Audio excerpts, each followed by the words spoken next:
ఈరోజు నేను చేసిన వంట అండి క్యాలీఫ్లవర్ ఫ్రై. క్యాలీఫ్లవరు మరీ చిన్నవి కాదు, ముక్కలు చేసుకుని ప్యాన్లో వేసేసి ఆయిల్ వేసి తగినంత ఉప్పు పసుపు వేసి మూత పెట్టుకోవాలి.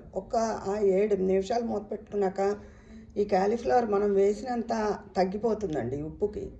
అప్పుడు మూత తీసేయాలి, లేకపోతే మరి మెత్తగా అయిపోతుంది. 5 నిమిషాలు వేయించుకున్నాక పల్లీలు, మినపప్పు, శనగపప్పు, ఆవాలు, జీలకర్ర పోపు వేయించుకుని ఆ పోపు ఇందులో వేసేసి తగినంత కారం వేసుకుని పైన కొంచెం కొత్తిమీర గార్నిష్ చేసుకుంటే చాలా బాగుంటుందండి. ఇష్టమైన వాళ్ళు గరం మసాలా కూడా వేసుకోవచ్చు. అయితే ఈరోజు తోటకూర పెరుగు పచ్చడి అండి. ఇది చాలా హెల్దీ.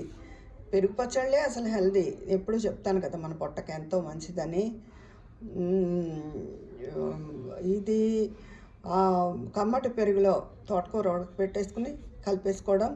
తర్వాత ఏమో మామూలుగా ఆవాలు, జీలకర్ర, ఇంగువ, ఎండుమిర్చి, కొంచెం 2 మెంతి గింజలు, పోపు.